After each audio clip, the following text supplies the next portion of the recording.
오디언까지 동원해서 아름다운 찬양 감사합니다. 자, 오늘 말씀 이제 출애굽기 15장을 우리가 읽었는데 PPT를 띄워주시기 바랍니다. 이걸 안 가져왔었네요. 이거 좀 주시기 바라고요. 치료하시는 하나님, 치료하시는 하나님입니다. 이제 치료한다는 게 뭡니까? 고쳐준다는 뜻이잖아요. 그죠? 질병을 고쳐주고 또 우리 마음에 이제 아픈 것을 고쳐주고 회복해 주신다는 것을 말하고 있는 거죠. 그래서 이 백성들이 이제 홍해에서 나와서 맨 처음 간 곳이 어디입니까? 맨 처음 간 곳이 안 되는데.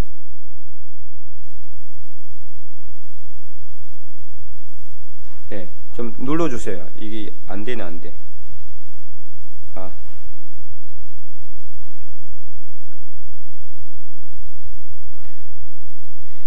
수르 강야에 도착을 했죠. 자, 우리 저번에 출애굽기 처음 할 때 맨 처음에 나왔던 강야 기억납니까?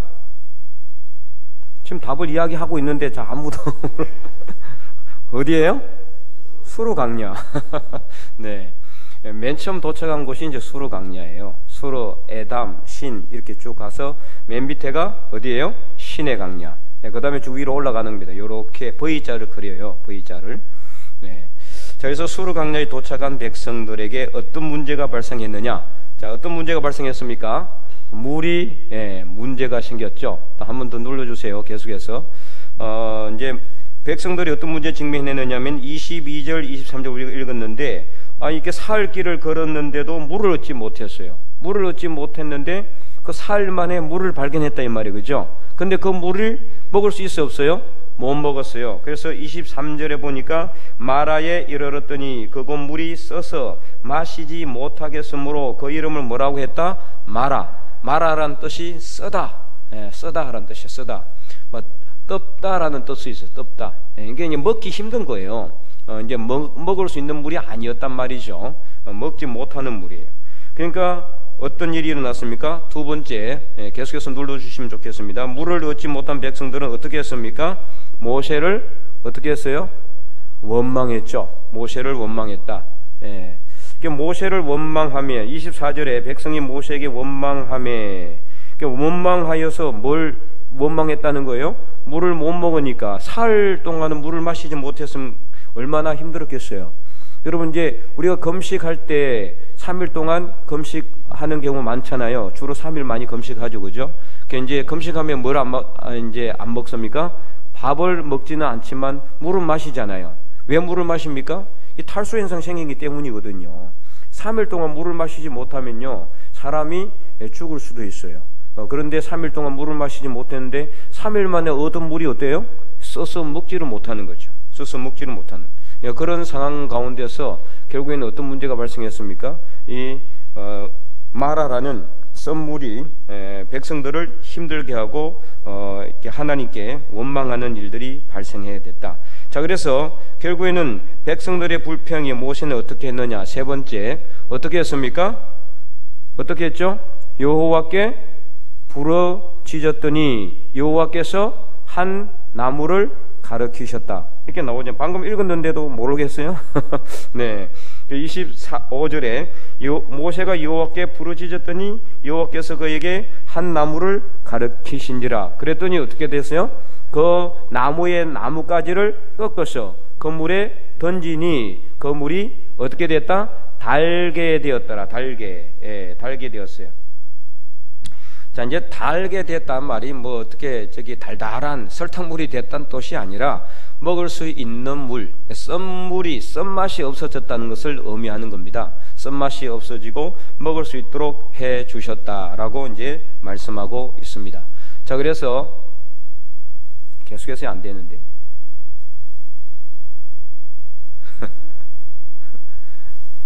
네, 안 돼. 이게 지금 안테나가 지금 밖으로 안 빠져나가는 것 같아요. 이제 계속 눌러주는 것으로 하도록 하겠습니다. 자, 그래서 이제 다음 페이지 보시면은 이제 25절, 27절 내용인데요. 그래서 이제 이런 가운데 하나님께서 여호와 라파라는 이름으로 나타나신다. 자, 그래서 이 사건으로 인해서 첫 번째 1번 계속해서 띄워주세요. 다 눌러요. 다 눌러놔. 안 되겠어요. 이게 도대체 감질 나서 싹 다 눌러 놓으세요. 자, 이 사건으로 인해서 하나님께서 무엇을 정하셨습니까? 여호와께서 누구를 위하여? 백성들을 위하여 뭐를 정하셨어요? 법도와 율례를 정하시고, 그리고 어떻게 했습니까? 그들을 그렇죠, 시험하셨습니다.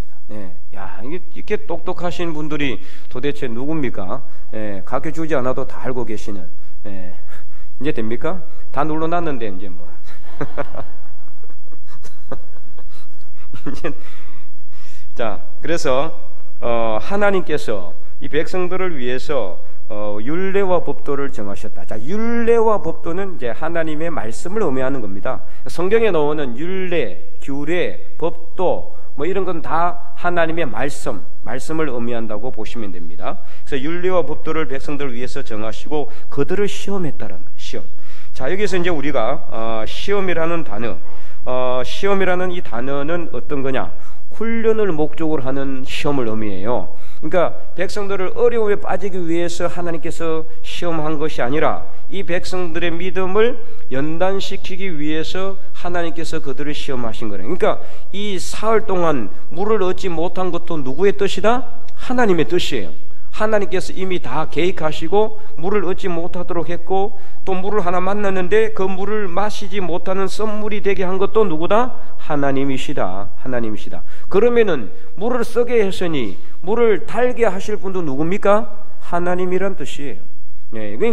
이게 바로 어떤 과정이다? 시험의 과정이다. 자, 여기서 말하는 시험, 이 시험이라는 단어는 이제 히브리어로 나사라는 단어인데 많이 나와요. 성경에, 특별히 구약 성경에 가장 대표적으로 나와 있는 곳이 창세기 22장.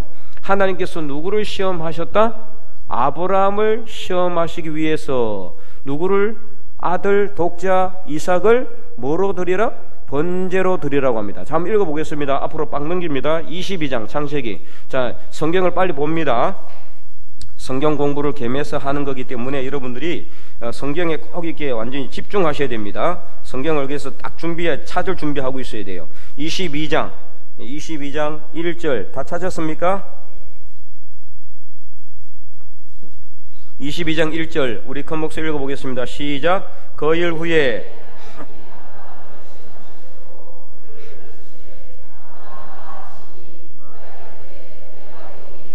여기서 시험하시려고 똑같은 단어 히브리어 나사라는 단어가 여기서 사용되었어요. 그러니까 하나님이 아브라함을 뭐 어려움에 빠뜨리려고 한 게 아니라 아브라함의 믿음을 연단하고 아브라함에게 의를 발견하기 위해서, 시험하기 위해서 이렇게 하셨다. 이 똑같은 단어, 시험이란 단어입니다. 자, 다시 본론으로 돌아와서 본문으로. 그래서 오늘 본문 출애굽기 15장 25절 그들을 시험하실세, 그들을 위하여 법도와 율례를 정하시고 그들을 시험하셨다. 그 시험의 과정이 뭡니까? 지금까지 쭉 있던 과정이에요.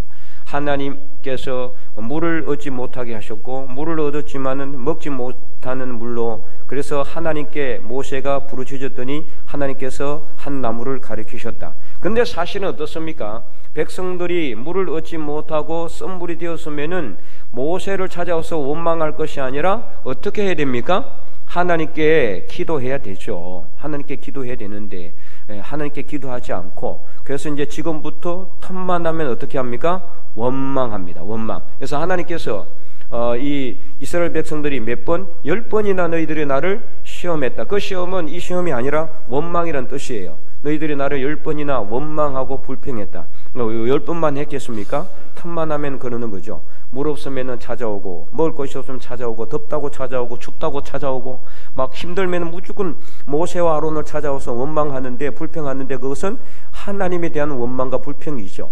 그래서 우리가 이 말씀을 통해서 보면은 우리도 마찬가지예요. 인생의 삶을 살아가다 보면은 물을 얻지 못하는 그런 여러 가지 가정을 생길 수가 있어요. 그러니까 꼭 물을 얻지 못한다기보다는, 그러니까 어려움을 당하는 그런 경우가 있죠. 어려움을 당하는데, 그래서 어려움을 당해가지고 힘들어서 하나님께 기도했는데 바로 응답이 없는 때도 있어요. 그러면 어떻습니까? 하나님을 원망할 것이 아니라 어떻게 된다? 기도해야 된다. 기도해야 된다. 그러니까 그 과정이 어떤 과정이기 때문에 하나님이 우리를 시험하는 과정이라. 시험하는 과정. 이것을 백성들이 알았다면은 하나님을 원망하지는 않았겠죠. 그런데도 불구하고 백성들은 하나님의 크신 뜻을 모르는, 그러니까 우리가 연단받고 고난받고 힘든 역경의 삶을 살 때 빨리 깨달아야 되는 거죠. 아, 이거는 하나님이 나를 미워해서가 아니라 나를 어떻게 하기 위해서도 시험하시기 위해서, 나의 믿음을 연단하기 위해서 나를 시험하는 거구나. 그러면 오히려 더 감사함으로 하나님께 기도할 수가 있는데, 그 뜻을 모르니까 어떻게 합니까? 하나님을 원망하는 거예요. 하나님 왜 이러실까요?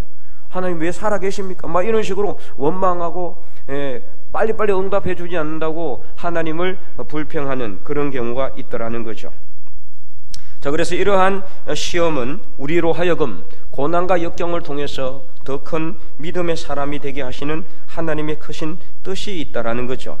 그래서 이렇게 하신 이유가 바로 우리를 연단하기 위해서다. 그래서 3번에 어떻게 할 때 여호와 라파를 만나게 됩니까? 26절 우리 함께 읽어보겠습니다. 큰 목소리로 시작. 이러시되 너희가 너희 하나님 나 여호와의 말을 들어 순종하고 내가 보기에 의를 행하며 내 계명에 귀를 기울이며 내 모든 규례를 지키면 내가 애굽 사람에게 내린 모든 질병 중 하나도 너희에게 내리지 아니하리니 나는 너희를 치료하는 여호와임이라. 아멘. 자, 그래서 이 여호와 라파, 그러니까 이제 하나님께서 썸물을 단물로 하게 하셨다 해놓고는 마지막에 나는 어떤 하나님이다? 너희를 치료하는 여호와입니다. 치료하는, 치료의 뜻이 치료에 해당하는 히브리어가 라파예요. 라파. 히브리어로 라파는 치료하다, 고치다, 회복하다라는 뜻을 가지고 있어요. 그러니까 여호와 라파 하면은 치료하시는 여호와, 치료해 주시는 하나님이란 뜻이란 말이에요. 여호와 라파. 그래서 이 여호와 라파의 하나님을 어떻게 하면 만나게 된다고 말씀하고 있습니까? 한마디로 말하면은 하나님의 말씀대로 잘 순종하면, 하나님의 말씀대로 잘 따르면, 하나님의 말씀을 잘 지키면, 하나님의 말씀대로 살아가면 어떻게 한다? 치료해 주신다. 간단해요. 어려운 게 없어요. 이게 뭐 어떤 복잡한 시험 과정을 거치고 막 1차 시험 보고 2차 시험 필기 보고 3차 시험 면접 보고 막 이런 게 아니에요. 예, 이런 게 아니라 그냥 우리가 어떻게 하면 된다? 하나님의 말씀대로 순종하면, 하나님의 말씀대로 행하면. 그래서 이제 구체적으로 보면은요, 26절 첫 번째, 자, 나 여호와의 말을 들어. 첫 번째, 듣는다. 들어라는 말은 하나님 말씀을 잘 들어야 된다. 예, 이 말은 하나님 말씀을 잘 읽고 쓰고 묵상하는 것을 의미하는 거죠. 그러니까 하나님 말씀을 우리가 잘 들어야 돼요. 그러니까 하나님 말씀을 잘 읽어야 돼요. 하나님 말씀을 열심히 묵상해야 된다 이 말이에요. 첫 번째 단계입니다. 이게 뭐하고 똑같습니까? 작년에 열심히 오후 예배 때 여러분들하고 열심히 가르쳤던 뭐요?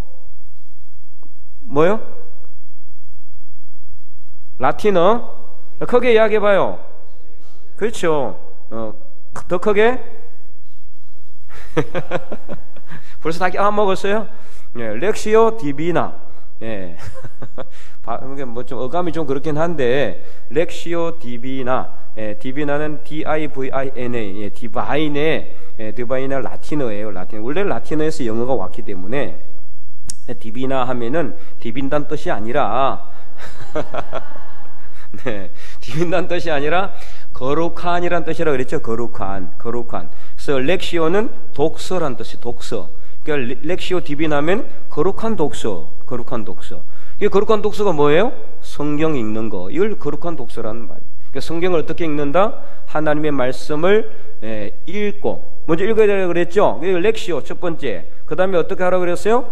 묵상하라고 그랬죠. 묵상이 뭡니까? 메디타티오. 자, 그 다음에 묵상한 말씀 어떻게 하라? 가지고 기도하라. 세 번째, 오라티오. 예, 다 까먹어도 괜찮습니다. 또 하면 되니까. 자, 그 다음에 네 번째, 그러면은 하나님 말씀을 읽고 묵상하고 기도하여 누구를 만난다? 하나님을 만난다. 그래서 어디에서 하나님을 만납니까? 템플라티오, 컨템플라티오, 하나님을 함께, 하나님과 함께 있다란 뜻이에요. 컨템플라티오가. 그러니까 컨템플라티오 마지막 네 번째 단계는 뭐예요? 하나님 만나기. 하나님의 뜻을 깨닫고 하나님의 음성을 듣고 하나님이 나에게 어떤 말씀을 주시는지 내가 깨닫는 그 순간, 그게 바로 뭐예요? 하나님을 만나는 이게 없으면은 아무 의미가 없어요. 우리가 하나님 말씀을 읽고 읽기만 해서 끝나는 게 아니라 읽은 말씀을 묵상해야 돼요. 이게 무슨 뜻인가? 하나님 말씀의 뜻이 무엇인가? 어떤 뜻이 있는가? 이게 나하고 어떤 의미가 있는가? 이걸 내가 깨달아야 되지. 이거 없으면 아무 의미 없어. 그러면은 그냥 그거 없으면은 이 성경은 그냥 옛날 이야기예요. 옛날 이야기. 그렇잖아요? 구약 시대에 옛날 오래 전에 있었던 이야기에 불과한 거예요. 말씀을 첫날 만날 읽으면 뭐 하겠습니까? 말씀 안에서 하나님이 나를 향하신 뜻을 깨닫지 못하면은, 그래서 하나님을 내가 만나는 그런 시간이 없다면은 아무 의미가 없는 거예요. 하나님을 만나야 돼요. 아멘? 네, 하나님을 만나지 못하면 의미가 없습니다. 성경을 백독천독하면 뭐 하겠습니까? 하나님을 만나지 못하면은 정말 쓸데없는 시간 보내는 것밖에 안 돼요. 그냥 성경 지식 늘어나는 것밖에 안 되는 거죠. 우리가 성경 읽는 근본적인 목적이 뭐라고요? 하나님을 만나는 거. 하나님을 만나는 그 순간 뭐가 일어나게 될까요? 그러면은 치료가 일어나게 되는 겁니다. 하나님을 만나는 그 순간 내 마음에 정신적인 어려움이 있거나 내 마음에 상함이 있는 분들은 그 상함이 위로를 받고 치료를 받게 돼 있고, 실제로 육신의 질병이 있는 사람들도 그때 고침을 받게 돼 있어요. 고침을. 그래서 치료하시는 여호와라고 그러잖아요. 그러니까 하나님의 치료하시는 하나님을 만나기 위해서는 어떻게 된다? 먼저 성경을 읽고 쓰고 묵상하여 하나님 앞에 기도하면서 하나님의 뜻을 깨닫고 하나님의 음성을 듣고, 하나님이 살아계신다는 것을 내가 내 마음속에 딱 느끼는 그 순간 내 가슴이 뭉클해지고 그때 눈물이 나고 기쁨이 샘솟고 찬양이 일어나고 결단이 나오고, 그 순간이 바로 하나님을 만나는 순간이란 말이에요. 그래서 네 번째, 하나님을 만나기, 컨템플라티오. 자, 그 다음에 하나님을 만나기만 해서는 끝나는 게 아니라 그랬죠. 마지막에 뭐 해라? 말씀대로 실천하라. 이제 다 잘하네. 하도 해가지고. 그래서 마지막에는 라틴어로 액티오, 액션 한다 그랬잖아요. 액티오, 실천하는 거예요. 그래서 말씀대로 사는 거예요. 그의 궁극적인 모습이 뭡니까? 오늘 오전 예배 드린 것처럼 말씀을 전하는 삶을 살아야 돼요. 말씀을 전하는 삶. 내게 주신 하나님의 은혜를 다른 사람들에게 전하는 삶을 살아라, 이 말이에요. 그거 없으면 아무 의미가 없다. 그래서 나 혼자 잘 먹고 잘 살기 위해서 우리가 성경 읽는 게 아닙니다. 나 혼자 잘 먹고 잘 살기 위해서 예수 믿는 게 아니란 말이에요. 우리가 받은 구원의 은혜를 다른 세상 사람들에게 전하는 거, 이것이 마지막 최종 목적이에요. 그를 통해서 누가 영광을 받습니까? 하나님께서 영광을 받는 거예요. 우리의 삶의 목적이 뭐라고 그랬다? 하나님께 영광 돌리는 거라고 그랬잖아요. 그죠? 그래서 저번에 조 목사님 오셨을 때도 그런 이야기 하셨잖아요. 이사야 43장 말씀에 이 백성은 내가 나를 위하여 지었나니 나를 뭐하게 하기 위함이라? 찬양하게 하렴. 이 찬양이란 뜻이 뭐냐? 찬양이 노래만 부르는 것이 아니라 하나님께 영광 올려드리는 것을 의미하는 겁니다. 우리가 하나님을 찬양하라 할 때 하나님을 찬양은 찬송만 의미하는 게 아니라 하나님께 영광 올려드리는 모든 행위, 거기는 뭐가 포함됩니까? 성경 읽는 거, 그 다음에 기도하는 거, 오늘 이렇게 예배 드리는 거, 그리고 전도하는 거. 그래서 하나님의 백성으로서 소금같이 빛과 같이 거룩한 구별된 삶을 살아가서 하나님께 영광 올려드리는 모든 것이 다 뭐다? 찬양이에요. 찬양. 네. 그래서 우리는 하나님께 마지막으로 영광을 올려드리는 삶을 살아야 된다, 이것을 말하고 있어요. 그래서 첫 번째 단계, 하나님의 말씀을 들어. 자, 그 다음에 두 번째 단계는 오늘 말씀에 기준으로 한다면 뭐예요? 순종하고. 순종한단 말이 말씀대로 따르는 삶을 산다, 이 말이에요. 말씀대로 따르는 삶.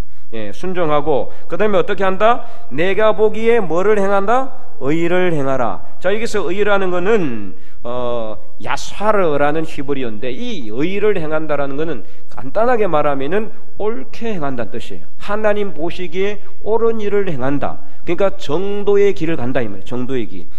사무엘상 말씀에 5장 6장 말씀에 어떤 말씀이 있었어요? 이 베세메스로 가는 이 암소가 두 마리가 어디로 갔다? 정도의 길을 걸어갔다 그랬죠. 똑바로 갔다 그랬잖아요. 똑바로 가는 길.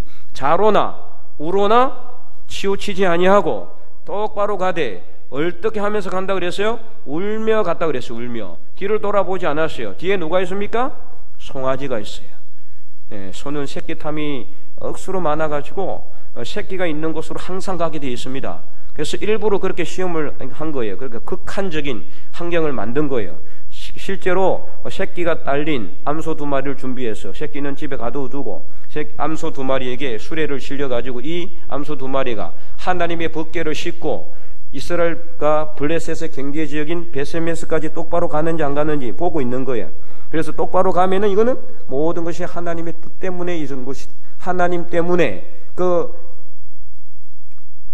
블레셋 지역에 하나님의 법궤가 가는 곳마다 재앙이 생기고 독종이 생기고 많은 사람들이 죽어나가니까 이건 하나님 법궤 때문이다. 아니다. 그렇게 이걸 시험하기 위해서 그렇게 한 거잖아요. 그랬을 때 어떻게 했습니까?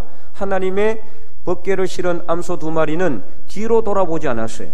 뒤로 돌아보지 않았어요. 그리고 울면서 갈 수밖에. 왜? 지금 울 수밖에 없잖아요. 자기 새끼를 뒤에 두고 자기는 가야 되니까. 자기가 나중에 죽을 것 때문에 운 게 아니라 새끼를 뒤에 다 두고 왔기 때문에 우는 거예요. 오늘 우리가 걸어가는 믿음의 삶이 이런 삶입니다. 우리가 가정의 삶을 생각하고 가족의 삶을 더 우선시 여긴다면 이 자리에 있기 힘들어요. 그렇잖아요. 집에 가서 뭔가 해야 되고 다른 가족을 위해서 뭔가 해야 되잖아요. 이 믿음의 삶이라는 건 그런 거예요. 믿음의 삶이란 것은 집에 뭔가 놔두고 왔지만 앞만 바라보며 울면서 가는 삶이에요. 울면서 가는 삶. 그래서 나중에 암소 2마리 어떻게 했습니까? 베세메스까지 가서 어떻게 했어요? 다시 돌아갔습니까? 안 돌아갔습니다.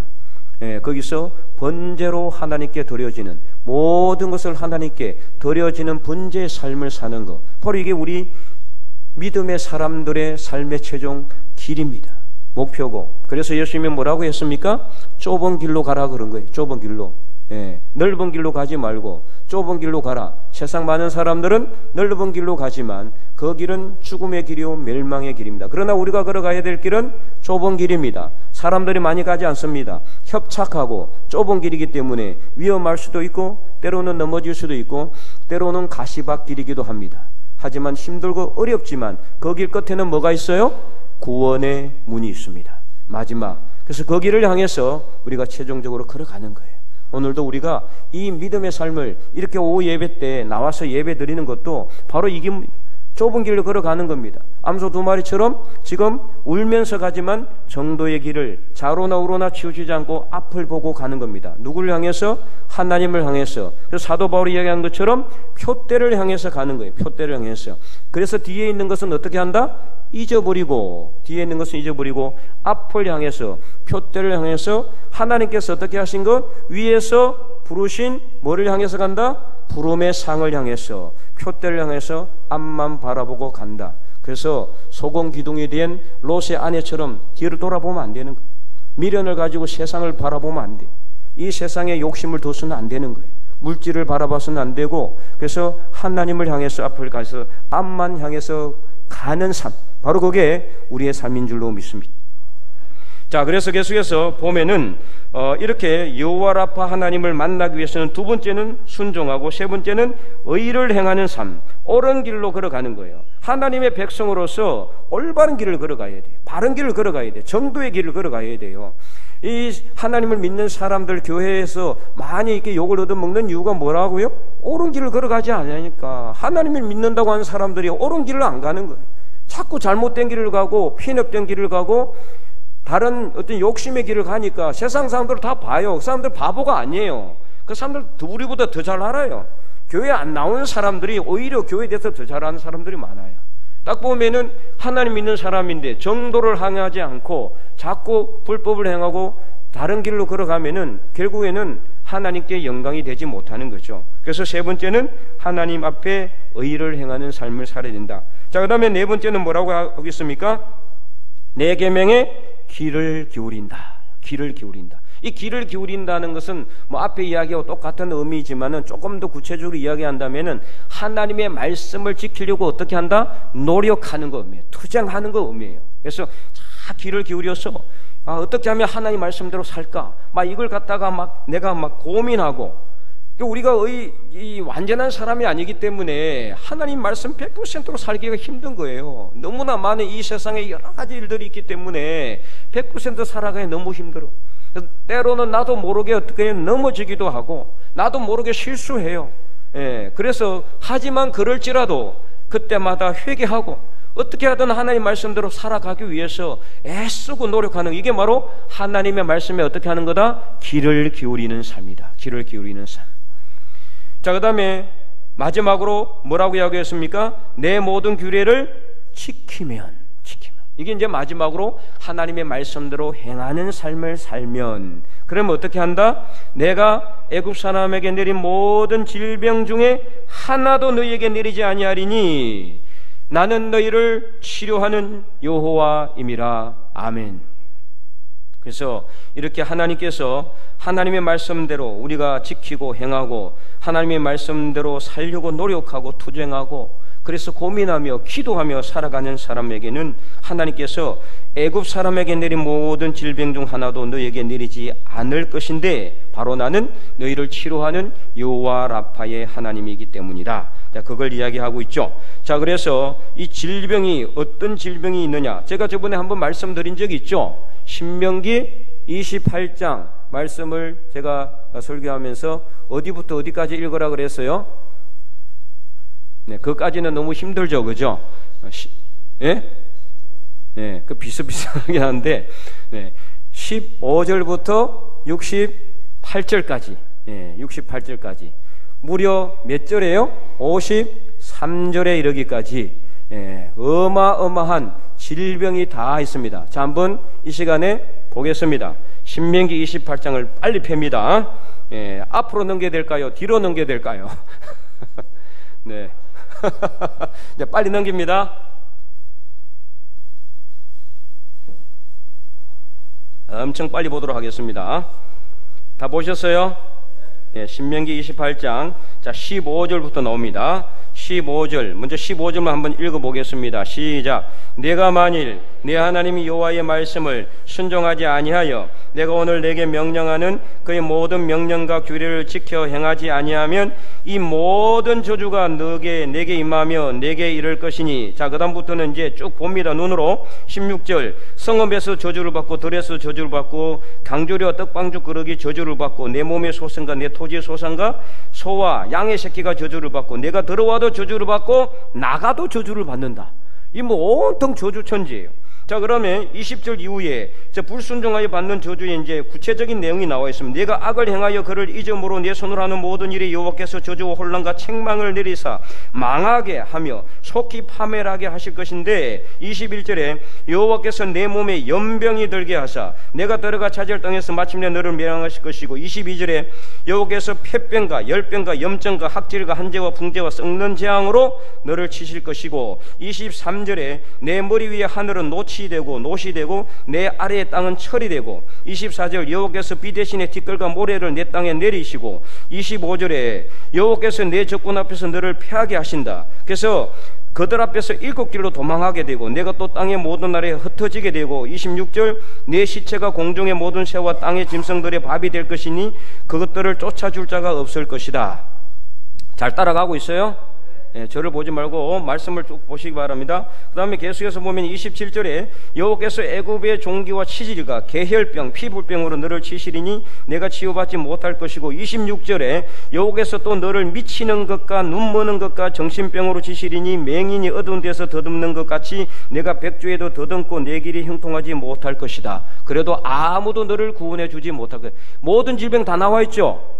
예, 없는 질병이 있습니까? 없어요. 자, 그 다음에 계속해서 보시면은 32절에 내 자녀를 다른 민족에게 빼앗기고 종일 생각하고 참으로 눈이 피곤하여지고 내 손에 힘이 없어질 것이고 23절에요 내 토지 소산과 내 수고로 얻은 것을 내가 알지 못하는 민족이 먹겠고 너는 항상 압제와 학대를 받을 뿐이므로. 자, 34절에 이러므로 읽어보겠습니다. 시작. 이러므로 내 눈에 보이는 일로 말미암아 내가 미치리라. 미쳐버린다. 미쳐버린다. 야, 이거 완전 적나라하게 표현하고 있어요. 적나라하게. 예, 계속해서 쭉 보면은요 엄청난 말씀이 나와 있는데 46절 읽어보겠습니다. 46절 시작. 이 모든 저주가 너와 내 자손에게 영원히 있어서 표징과 흉계가 되리라. 아멘. 자, 그러니까 이러한 모든 질병이 뭐가 된다고요? 표징이 되고 흉계가 된다. 뭐의 표징이 된다는 말이에요? 하나님의 말씀대로 불순종하여서 우리가 받는 재앙에 대한 표징이란 말이에요. 흉계란 말은 이 질병과 재앙들, 특별히 코로나19 같은 이런 큰 재앙들, 지구상에 지금 일어나고 있는 엄청난 이 기상이변, 지금 뭐 어마어마한 홍수로 인해서 지금 더 많이 비가 올 것 같다 그러잖아요. 예, 지금 보니까 기상 간척 이후로 이렇게 비가 많이 온 적이 없다. 작년에도 그랬잖아요. 올해도 그렇습니다. 그럼 내년에는 안 그럴까요? 더 그럴 가능성이 있습니다. 지금 기후의 위기가 점점 다가오고 있어요. 저번에 제가 말씀드렸는데 이 지구상의 온도가 1도만 떨어져도요, 우리 1도만 떨어져도 엄청난 생태계 혼란이 오게 돼 있어요. 앞으로 30년 내에 만약에 우리가 일산화질소나 이런 이산탄소의 배출량을 이렇게 줄이지 못하고 이 상태로 가게 되면은 지구의 온난화는 급격하게 되고 30년이 지나고 50년, 70년이 지나면은 이 지구상에 얼만큼이 없어지느냐? 반이 없어진다는 겁니다. 반이 사라진다는 거예요. 네. 어마어마한 엄청난 재앙이 오고 있습니다. 이러한 재앙들을 바라보면서 뭐가 돼야 된다? 훈계를 받아야 돼요. 하나님 말씀대로 살지 못하고 하나님이 우리에게 다스리라고 한 이 온 생태계를 우리 인류는 지키지 못하고 다스리지 못하고 뭐 하고 있어요? 파괴하고 있어요. 누구 때문에? 우리의 욕심 때문에. 그래서 먹거리를 갖다가 뭐로 바꿔버리느냐? 사람의 욕심을 가지고 산업으로 다 바꿔버렸어요. 하나님이 주신 식물들을 우리가 먹고 마심으로 인해서 하나님께 영광 올려드려야 되는데 오히려 반대로 하고 있기 때문에 지금 이 엄청난 재앙들이 일어나고 있더라는 거죠. 이것뿐입니까? 47절 이후에는요, 어마어마한 말씀이 기록되어 있어요.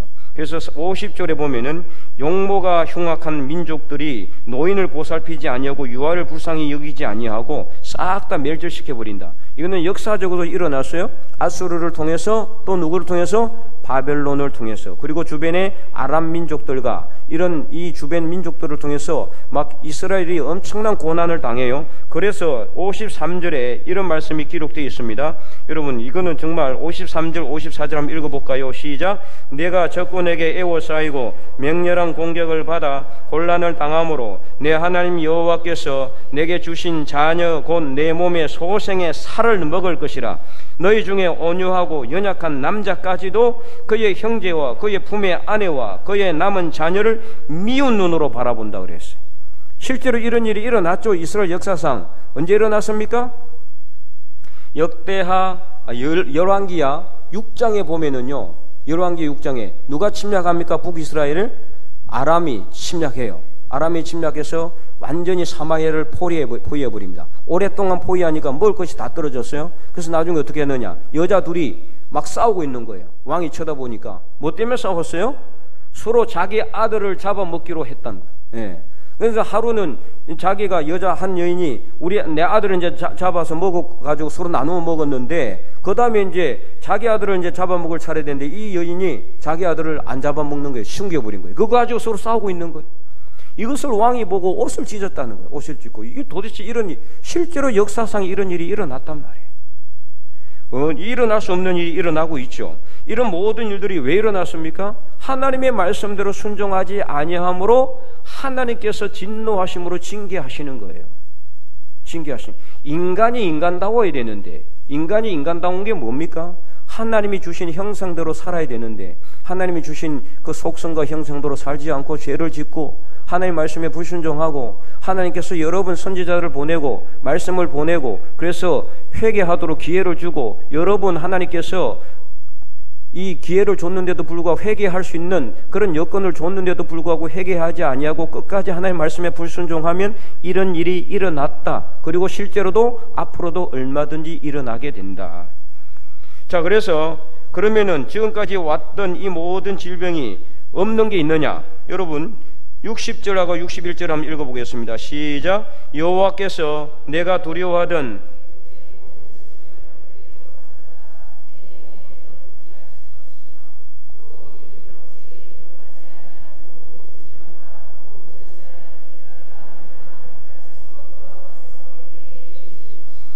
아멘.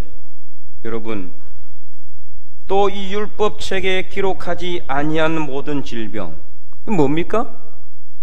에이즈, 그죠?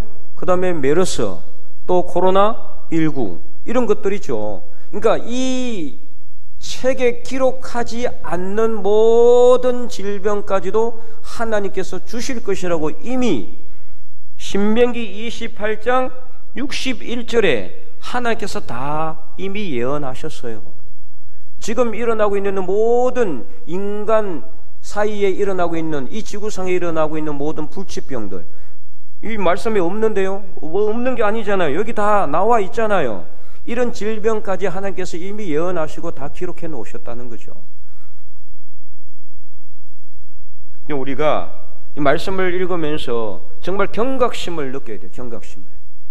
제가 이 말씀을 이렇게 여러분들에게 주는 이유는 우리가 진짜 이게 제대로 깨달아야 되는, 말씀을 읽으면서 그냥 이렇다 하고 옛날 책이다 하고 이게 지나가는 게 아니라 정말 이거는 무시무시한 하나님의, 오늘 이 시대를 향하신 하나님의 엄중한 경고예요. 엄중한 경고. 우리가 그냥 읽고 지나치지 마시기 바랍니다. 그래서 이 모든 질병을 우리가 피하고 고침을 받고 치료를 받기 위해서는 어디로 돌아가야 된다? 하나님의 말씀으로 돌아가야 되는 거예요. 그 말고는 길이 없어요. 길이 없어요. 오늘 이 시대에 너무나 많은 사람들이 영적인 질병에 걸려 있어요. 그게 바로 정신병이에요. 쉽게 말하면은 미쳐버린단 말이 얼마나 많이 나옵니까? 사람이 미치게 된다는 거, 이건 그냥 이게 뭐냐? 하나님의 말씀대로 살지 않았어요. 그래요. 순종하지 않았어요. 이 시대의 모든 질병과 그 질병의 고통을 하나님께서 주시는 거라고 보시면 됩니다. 우리가 나이가 들어서 육신의 노후로 인해서 죽는 것은, 질병에 걸리는 것은 어쩔 수 없는 자연적인 현상이지만, 그것이 아니라 우리가 정상적인 상황 가운데서 이렇게 질병을 걸리고 문제가 생기는 이 모든 것들이 다 결국에는 하나님의 말씀대로 살지 않고 이 지구상의 모든 질서를 갖다가 파괴한 인간의 욕심과 우리의 이게 불순종 때문이다. 이것을 분명히 알아야 됩니다. 그래서 오늘 우리가 이 하나님의 말씀대로 살 때 우리는 치료하시는 하나님을 만나게 되는 겁니다. 자, 그래서 4번. 자, 그러면 이제 마라의 썸물 사건 이후에 백성들이 도착한 곳은 어디입니까? 엘림이라는 곳에 도착했습니다. 자, 이는 무엇을 의미하느냐? 자, 그들이 27절에 엘림에 이르니 거기에 뭐가 있습니까? 물샘 12과 종려나무 이런 그루가 있는지라. 거기서 그들이 그 물 곁에 장막을 치니라. 아멘. 자, 이게 엘림이란 뜻이 있어요. 엘림이 뭔 뜻이냐? 히브리어로 곱고 굳은 나무들이란 뜻이에요. 큰 나무들이란 뜻이에요. 누구를 상징하는 겁니까? 하나님을 상징하는 겁니다. 하나님의 날개 보호 아래 우리가 들어가게 되면은 이렇게 샘물을 얻고 물기를 얻고 살 길을 찾게 된다는 것을 의미하는 거예요. 이렇게 고통의 기간이 지나고 나면은 영원히 지난 것이 아니라, 영원히 지속되는 것이 아니라 하나님께서 항상 뭘 예비하신다? 엘림을 예비하신다는 거예요.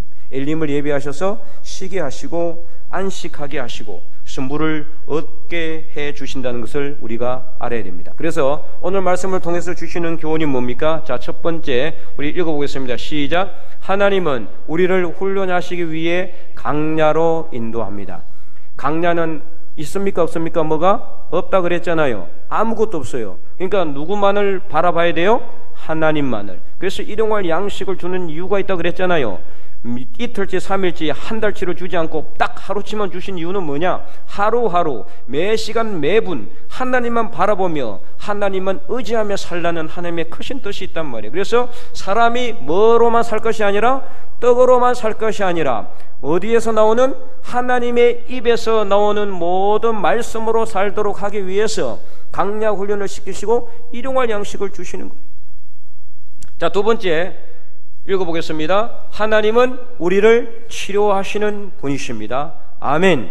믿습니까? 하나님 우리를 치료하기를 원해요. 오늘도 치료하시고 있어요. 뭐를 통해서요? 말씀을 통해서.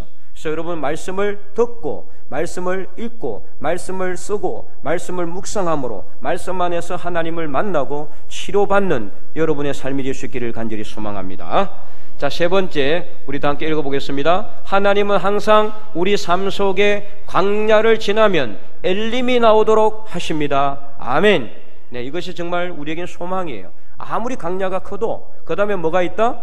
엘림이 있어요. 아무리 마라의 썬물이 있어도 그 다음에 뭐가 있다? 엘림이 있어요. 그래서 거기서 물을 얻고 하나님께서 주시는 생수를 얻어서 살아가게 해주신다. 그래서 부족함이 없도록, 어려움 겪지 않도록 하나님의 백성을 하나님께서는 인도하시고 살리시고 치료하신다는 것을 여러분 깨달으시고, 오늘도 우리가 하나님의 말씀 안에서 하나님을 만나 치료받는 우리 모든 하나님의 백성들이 다 될 수 있기를 주님의 이름으로 간절히 축원드립니다.